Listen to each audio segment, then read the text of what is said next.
Welcome to the Insightful Player Podcast with your host, Chrissy Carew. In each episode, Chrissy interviews NFL players and other professional athletes to help transform our culture to be inclusive, kinder, and more loving. We hope to turn everyone into insightful players in their own lives. Chrissy is also the author of the book Insightful Player, featuring over a dozen stories where football pros lead a bold movement of hope. You can learn more about her book, Chrissy's coaching programs, and more episodes of this show at www.theinsightfulplayer.com. You can also watch other episodes on YouTube and listen through all the major podcast platforms. Now, here's the host of Insightful Player, Chrissy Carew. Welcome back to the Insightful Player Podcast. I am so excited to have a very, very special guest on today. It's Chris Draft. I think I met you, Chris, back in 2010-ish, something like that. Before that. Even before that, yeah, 2009, I think maybe. I affectionately refer to Chris as the Mother Teresa of the NFL. He's retired for 13 years as a linebacker, and to say he's a devoted philanthropist is an understatement. He's someone that's in perpetual motion, always helping others. And he has ever since I've met him. And back when he was playing, the players would be so exhausted when they started training camp. Well, not Chris, because he had so much of a workout in between seasons doing all his philanthropic. So welcome, Chris. I'm so happy to have you on our podcast. Thank you. Thank you for having me on. Yeah, we have a lot to talk about. Chris has a wonderful foundation, Chris Draft Family Foundation, and Team Draft is an initiative of the Chris Draft Family Foundation that I want you to talk about because it's just so special. Yeah, so Team Draft was founded as an initiative within the Chris Draft Family Foundation, really based on my wife, my late wife, Keisha Rutledge Draft. She was diagnosed with lung cancer in December of 2010. She was 37 years old, in amazing shape, and out of nowhere had a little shortness of breath. And instead of ignoring it, like so many people, she had a great relationship with her primary care doc. So she called and got an appointment. At that appointment, again, was very honest about what was going on, and he said, "Here's some antibiotics, but also I want to get a chest X-ray." She got a chest X-ray, and a couple of days later, we found out, or really that, not a couple of days later, we found out she had a mass in her left lung. Mass in her left lung, and you're hoping that that's not cancer, but all the indicators are yes. So 2 days after Christmas, December 27th, 2010, we confirmed to a biopsy that it was lung cancer. And so we found out the most important fact about lung cancer, that anyone can get it. Anyone can get it. A 37-year-old woman with no history of smoking, that it's an amazing shape, that danced before I met her in the NBA with the Charlotte Hornets, that is a electrical engineer by training, that is, that pharmaceutical sells, that is just, all this good stuff. It can happen to anyone. It really can. And then unfortunately, the other part we found out is that too often it's found late stage. And so after getting a PET scan and an MRI, we found out early January that it was stage 4, and not just stage 4, but it actually had spread to her brain already. And so you go from challenging me to do P90X and getting, trying to get me to run a 10K race to stage 4 lung cancer, where not a great prognosis. And,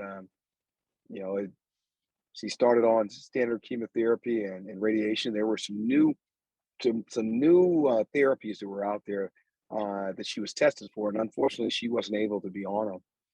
But so she was on, standard chemo and radiation, and ended up living for a year. So she passed December 27th, 2011.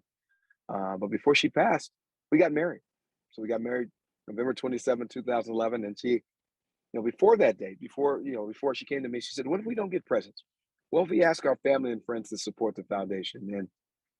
And literally that moment is when she transitioned. She transitioned from a person that was fighting for herself, which is right on for that to be a priority, that she went from that point to a priority of other people, of saying, what can we do to help others? And so that's where Team Draft was founded. It was founded really when she came to me, and then it was validated on our wedding day when we made our commitment to each other and to the lung cancer community. So two commitments on our wedding day, and I tell people that that commitment is critical, is crucial, and it came from her, right? So when they say, "Oh, you started Team Draft," or the foundation was started in honor of her, I said, no, it was the foundation was started before her, say 2006, but the initiative was started because of her, right? Not because of her as it relates to her having lung cancer, but because she made a commitment and then asked me to join that commitment, right? So it was her. It was led by her, and it's a challenge to everyone that they have to make their own choice about where they stand. And so when she passed December 27th, 2011, I had to ask myself some questions, because it couldn't be, oh, you just keep going and you just hold on to her commitment. That's her commitment. That's not mine. I have to have my own commitment. And that started with being honest about the fact that, could I accept that whatever I did moving forward, whatever we did as a group of people, that nothing would bring Keisha back. Nothing would bring her back. Could I accept that? I mean, otherwise, I would just bring such a negative attitude to all the advocacy, because I'm literally trying to accomplish something it's just impossible. Number two, can I be happy for people doing well? So there are new therapies out here, that people are doing well on, that it is, the experience can be completely different. Can I be happy for that? For someone that is diagnosed early stage, or someone who is on treatments that are working better? Yes. And then the third one, am I willing to fight for it? So I could be happy that certain people are benefiting, but am I willing to fight to make sure that everyone benefits? Right. And that's the key. Am I willing to fight to make sure that, by using the platform of the NFL, to make sure that everyone gets the best chance as it relates to this disease? And along the way, they know that people care about them and they are educated with the information that they need. So that's Team Draft, and that is the commitment that is changing the face of lung cancer. But again, each person has their own individual commitment that they have to make to be involved. Well, that's one of the things I admire about you most. You're so willing to go in and ask yourself those scary questions that you don't have answers for right away, and to grapple and to really dig deep and come out on the other side. And you came on the other side. Yes, I'm going to fight for this. And that's so admirable. Yeah, I had to ask myself those questions right away, though. I mean, I really needed to get the answers right away, because otherwise I would carry hate into advocacy. So it's not, I can't wait to answer those questions. I have to ask them right now. Is that, can I accept that nothing's going to bring my wife back? Because that'll change the energy that I bring in the room, right? That I'm walking in a room and I'm like, oh, I wish it would happen for Keisha, and oh my goodness. And so in a space where there's too much negativity, I would have added more. And so I needed to be honest right away, that says, am I going to add to this fight moving forward, or am I going to use my platform, this huge platform, to add negativity? And I had to be honest right away, because I could tip the scales.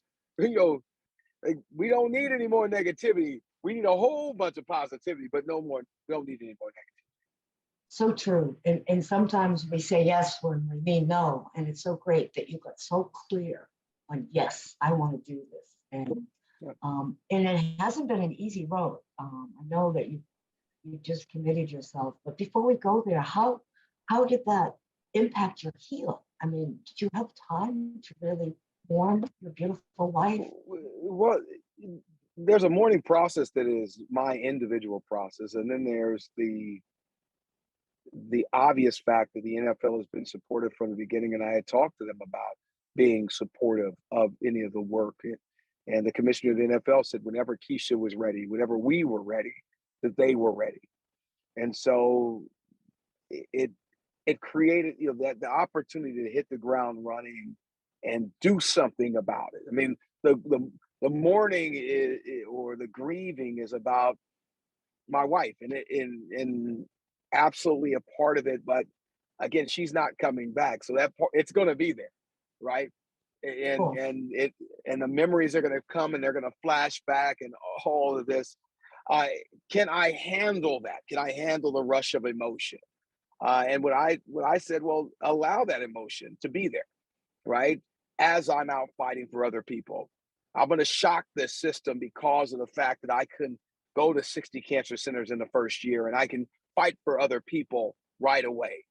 I'm going to shock the system because they're going to say, how is it that you could be, you can do this, and your wife just passed? And I'm saying she passed in 1 year. And so I can't wait for another year to start the advocacy, because then anybody like my wife that only lived for a year, we potentially could have changed things. It could have been moved forward, but I chose to wait. So no, it's urgent. If Right. there was a cure for my wife, I wanted it to be urgent. So I want the same thing for everyone else. Well, you've never done anything a little bit. You always dive head first. And it's amazing because that first year you met with 60 cancer centers or something like that. Is that what you just said? 60 cancer centers, yes. And the key was that so many people talked about the lack of research dollars. They say that there's a lack of dollars, there's a lack of awareness, there's a lack of understanding of lung cancer. And I said, well, I hear you, but there's a simplicity to the answer. And it says that the people only know the connection with smoking. They said, oh, that's all they know. That's all they know. And I said, well, yes, because that's what they were taught. Right.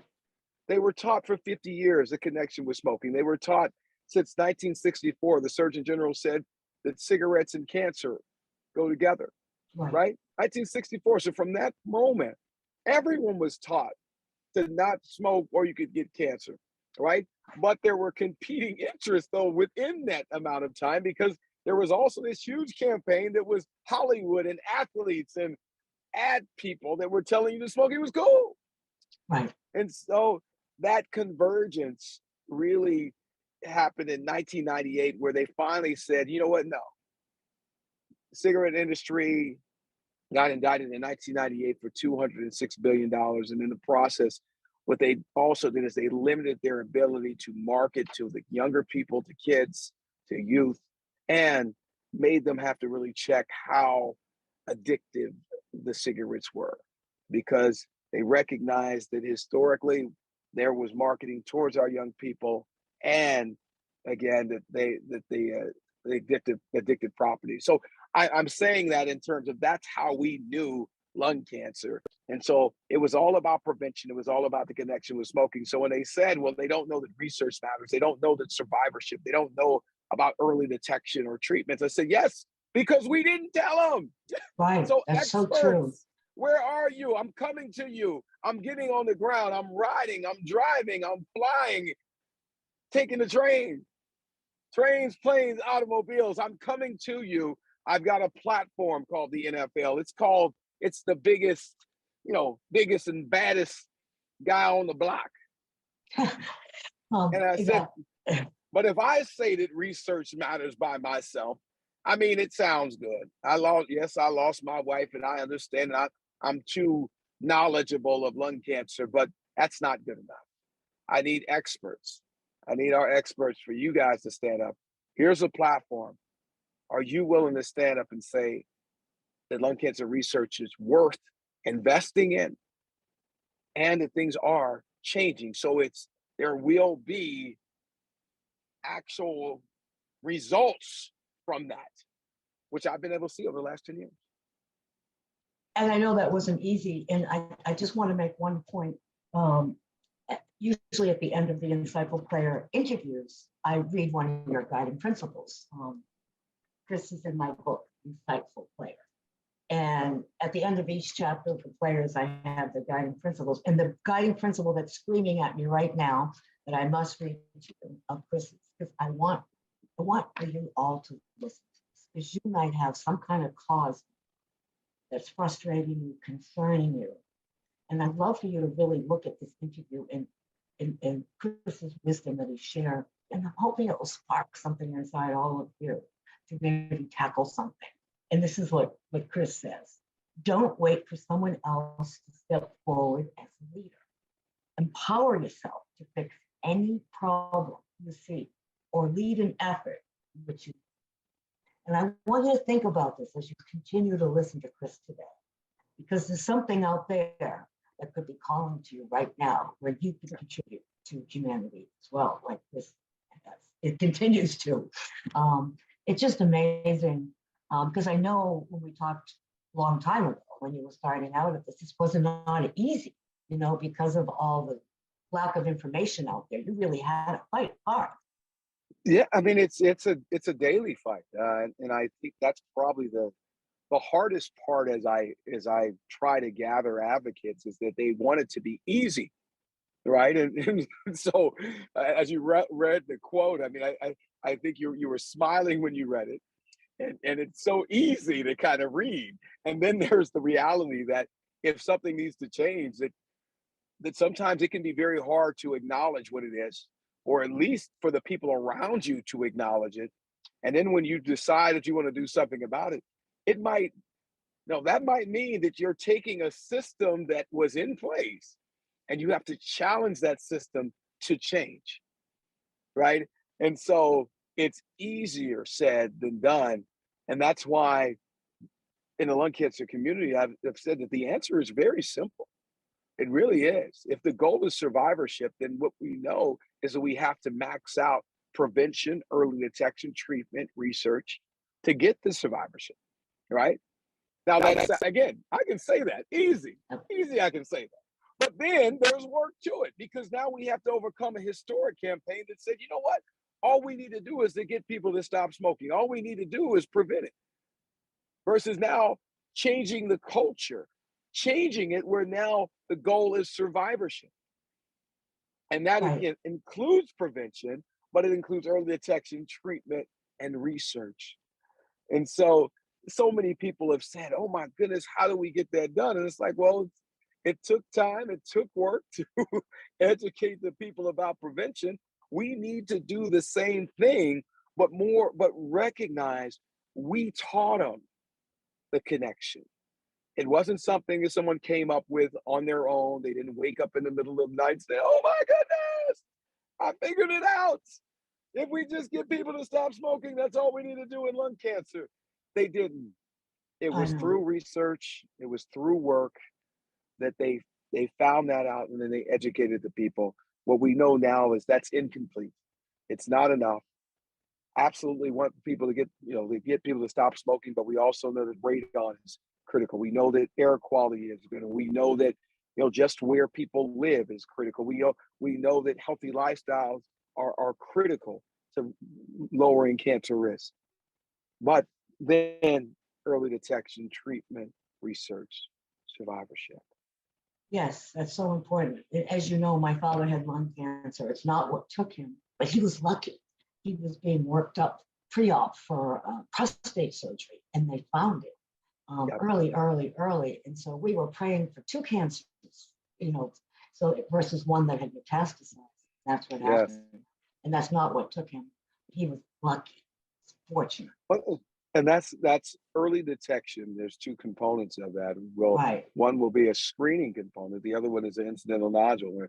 Where right now the screening component makes it where there's only a select group that can benefit from that, which is great. I mean, because there is a group that can benefit from it, but then there are people that are outside of that, where for us to find something early really comes down to them going in for something else and finding something, right? And making sure we're tracking that and following up on it. So, and that that right there, an incidental nodule clinic versus lung cancer screening has actually proven in some areas to find 7 times the amount of cancers through screening. So what you said about your dad is right on, and it's one of the things that we have to fight for is that we're not gonna find all of them early. If we're just waiting as it relates to the criterion, but based on other things happening, that might be the key to finding lung cancer early. You've saved a lot of lives. I know that for sure, from all the hard work and all the people that you inspired and brought together. Like, is this a good time to start talking about the White Ribbon? Well, it's absolutely. It's always a great time to talk about it. Let me give you this. It's Oh, really big. good. It's right there.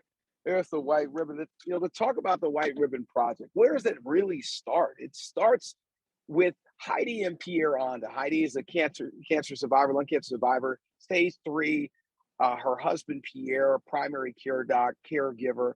But Heidi, living in Denver, Colorado, and being in an area where we've had some strong advocates, she actually met some people that we were already engaging through Team Draft. And so I met her before the White Ribbon Project was started. And in meeting her, we were actually introduced by another survivor. Her name is Ann Phillips, amazing lady that earned the opportunity with her husband to go to the national championship when it was in Atlanta in 2018.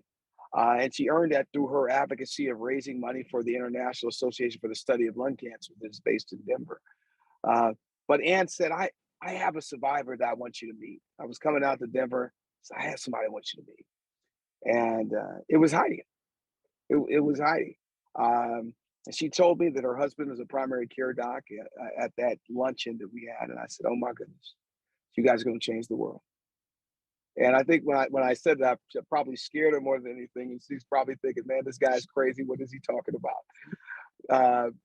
But I knew that the fact that her husband was a primary care doc was a huge thing, because together, in terms of advocacy, that the medical community and our advocates, survivors, caregivers, they have to be together as a team.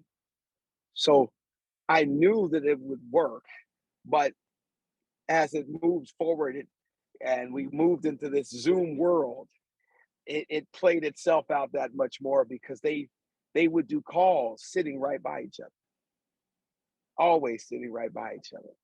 And so she was never alone and he was never alone. They were always together.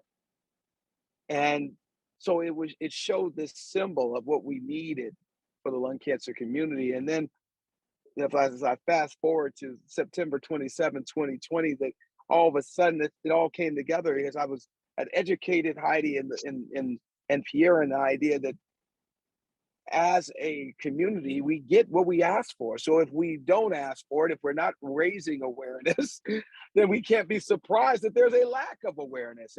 And the key to getting that done is our cancer center, right? Our big organization is our cancer center. So one of the local cancer centers in Denver really didn't have a plan for Lung Cancer Awareness Month. Heidi and a number of the advocates were inquiring over at least a 6-month period, and finally got to a point where it's like, November is right around the corner and you don't have a plan. So she asked her husband to make a big white ribbon, so that she could put it on the door. And she was going to put it on the door and have facts on her lawn. And she challenged all the rest of the advocates. She said, you know what? If they don't have a plan, that can't stop us. It can't stop us. If they don't have a plan for Lung Cancer Awareness Month, it cannot stop us. So she said, wrap some ribbons around some trees, put some facts on the lawn, but we've got to stand up. If we want people to hear us, we've got to stand up. And then she said, and my husband made me this white ribbon. So she shared it, and then a number of the advocates asked, could they get one? And from there, it just kind of trickled out. As again, we're in this Zoom world, so they would see it in the background, and then someone asked. And what Heidi realized very quickly was that if they were willing to ask for one, and they were willing to share it and hold it, that if it empowered them to be able to share their story and stand up more, that was a win. And so that's the heart and soul of the White Ribbon Project, is right there, is that it was made with love by Pierre to Heidi, the original one, the first one.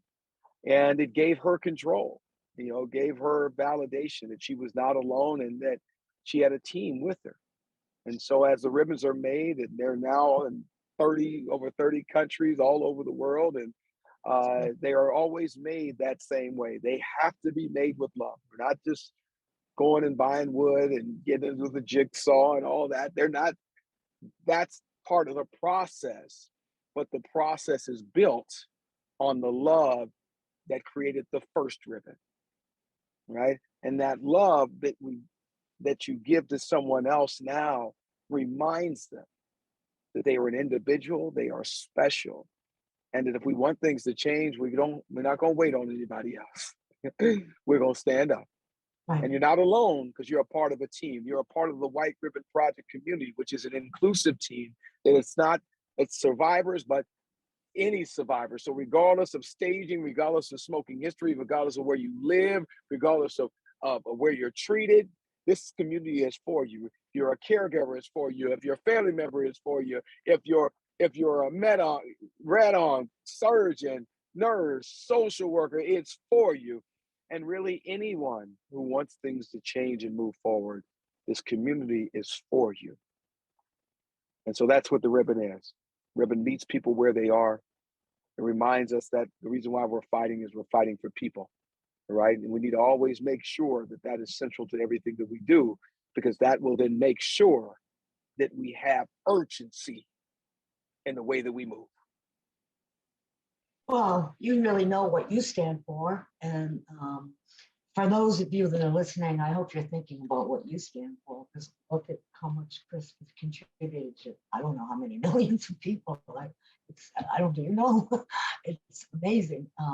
In the community, that we talked yesterday about, created the space for belonging and this intimacy that people often don't have when they're ill, right?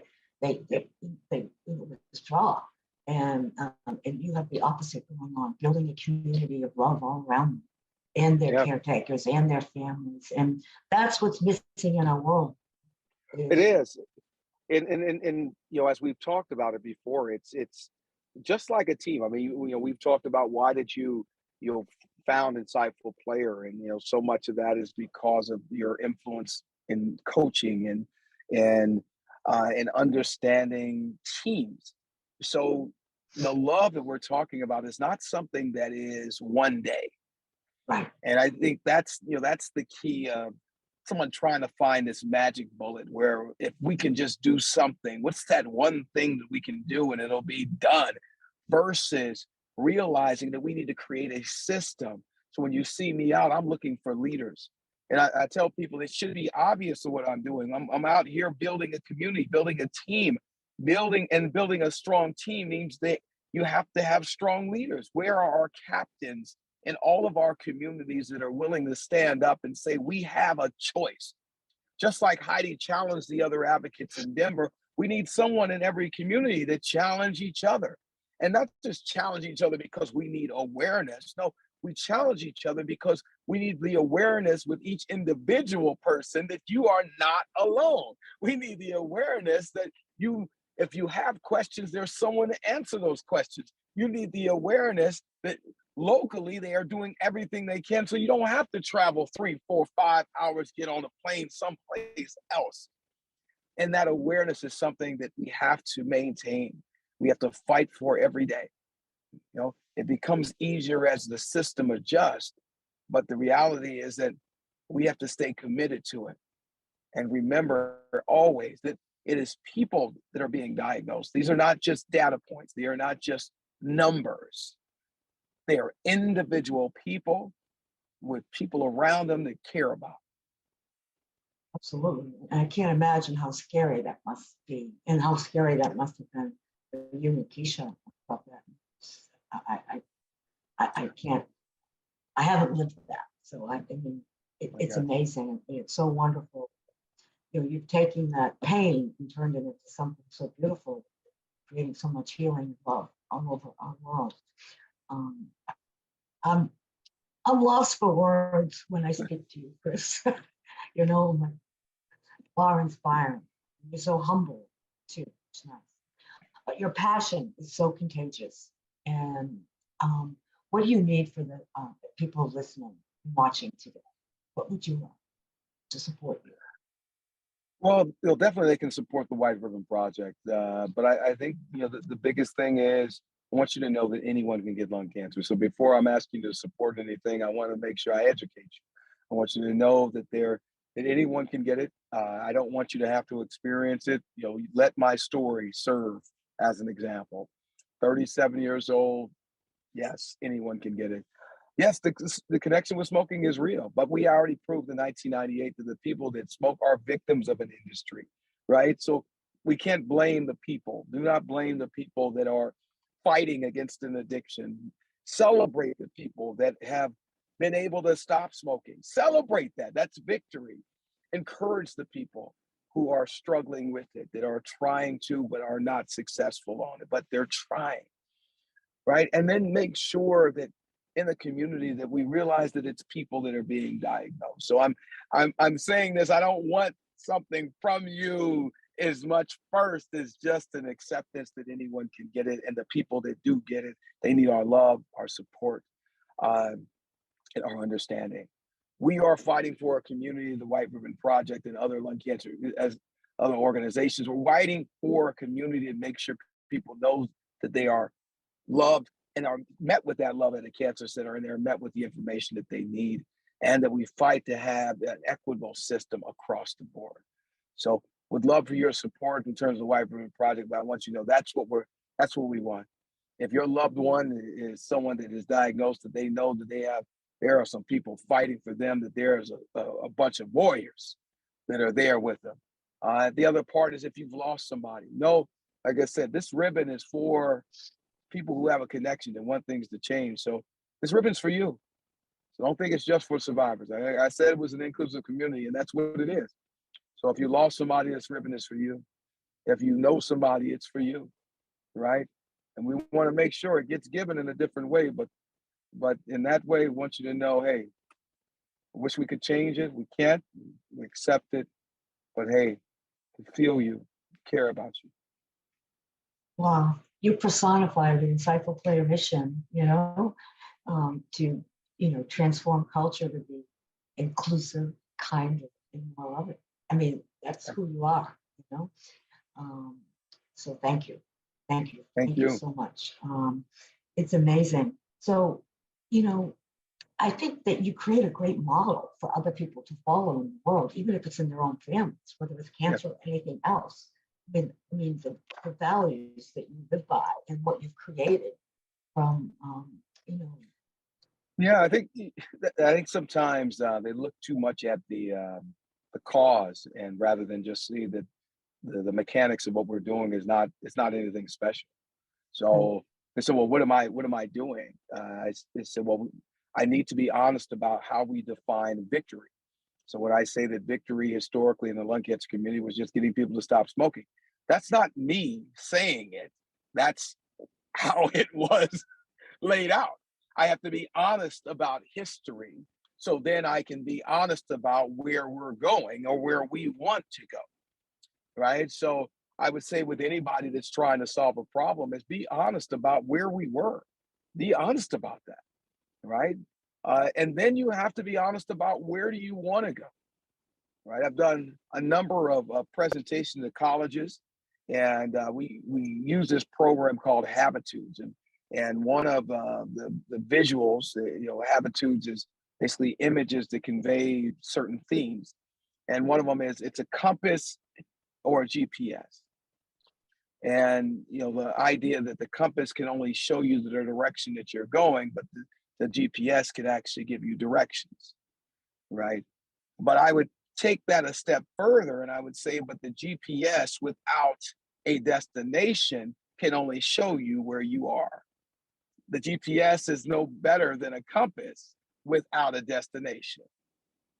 So what is our destination? That's what's critical with the lung cancer community. That's what I've challenged them. And it has to be a destination that we are all bought into, right?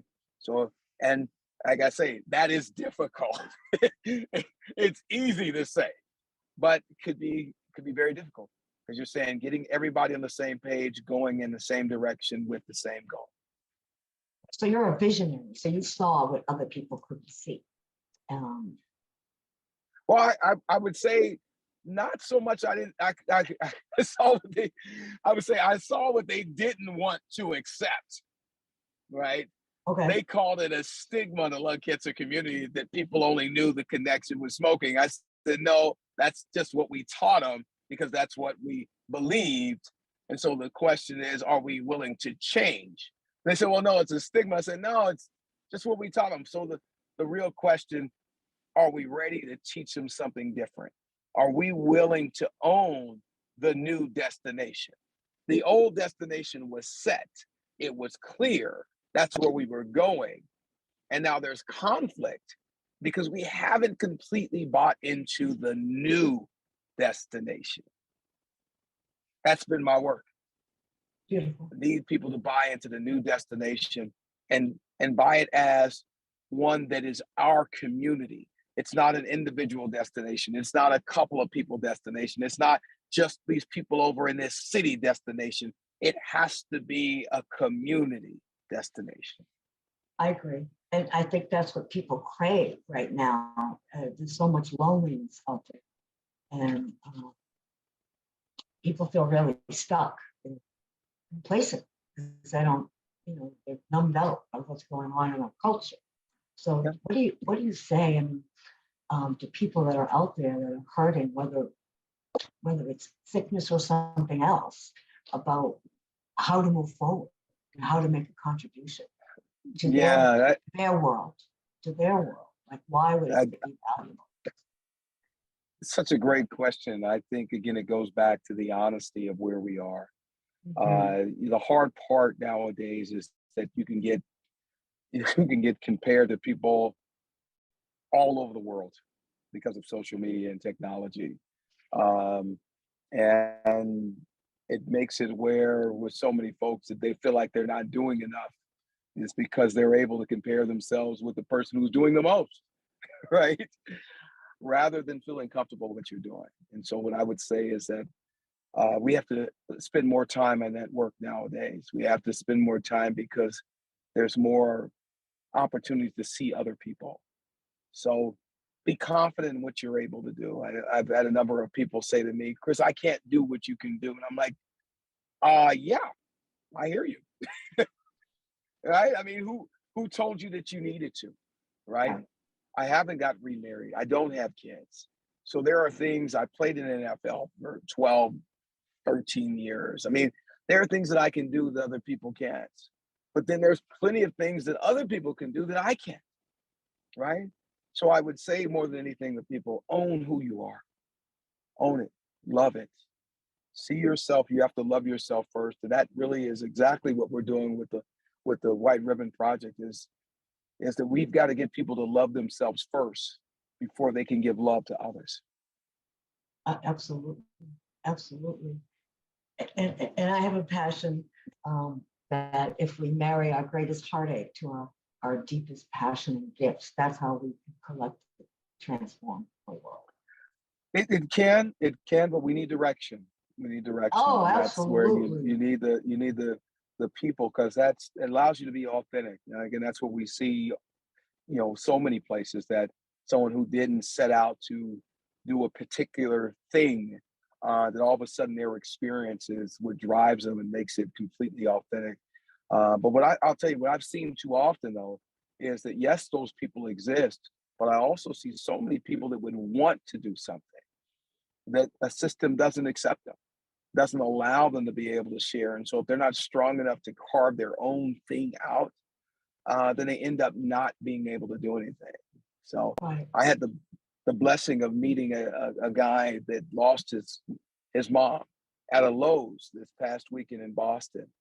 And I was with a university student from Tufts, who was a part of a collective, was leading a White Ribbon Project build in the Boston area. And I had told her before we went that as we go, every room that we walk into, there are people that could potentially have a connection with lung cancer.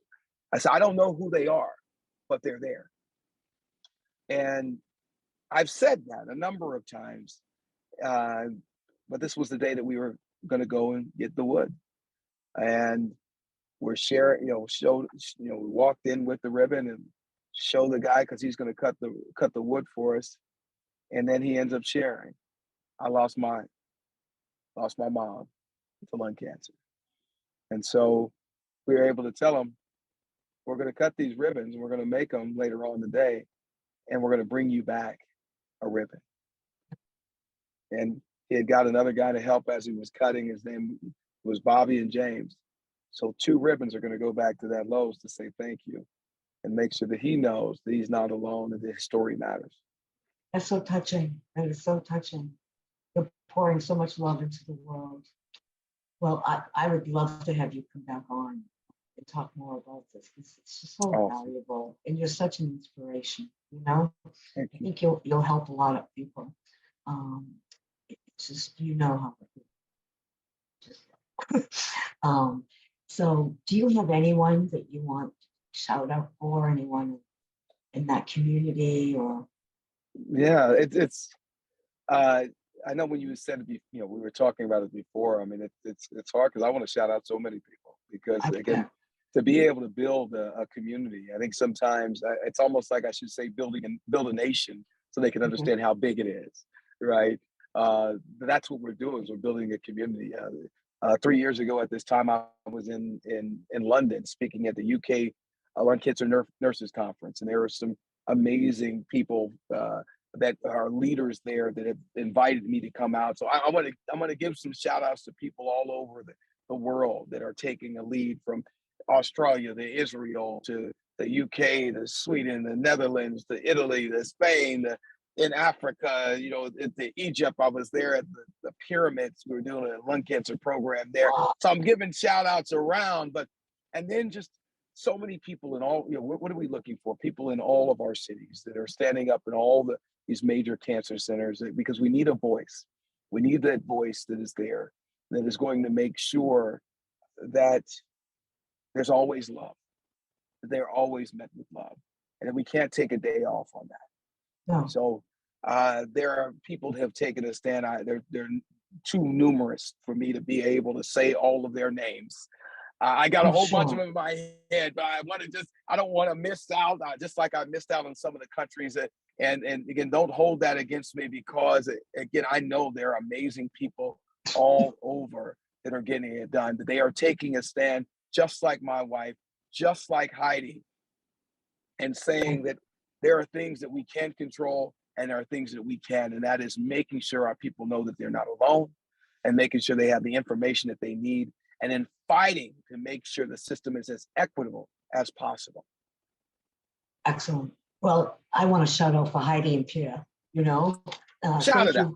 Yeah, thank you so much. You've contributed so much, and including to Chris and his beautiful cause, and you're all part of it, and you're making a huge difference with a beautiful legacy, all of you, and the lives you're touching and saving, and filling up with love.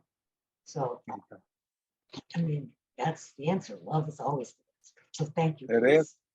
Thank you. So I want to read one more of his guiding principles before we go. He has a lot of really good ones. Look for the opportunity to change someone else's life. Exactly what we're doing. Many lives. So thank you. Please come back. And everyone, thank you for listening. And really, really rewind this interview and listen to Chris. He has so much to share. He's a tremendous healer, and that's what we all need in our world. So Chris, thank you so much. Thank you. And everyone, thank you for watching or listening, depending upon the platform. And we'll see you again next time. Thank you. Bye-bye. The entire Insightful Player podcast initiative is dedicated to the late Tom Constantino. Thank you for watching and listening to the Insightful Player podcast with your host, Chrissy Carew. Chrissy is also the author of the book Insightful Player, featuring over a dozen stories where football pros lead a bold movement of hope. You can learn more about her book, Chrissy's coaching programs, and more episodes of the show at www.theinsightfulplayer.com. We hope to turn everyone into insightful players in their own lives. You can also watch other episodes on YouTube and listen through all the major podcast platforms. Thank you for your comments, reviews, and sharing the show with others.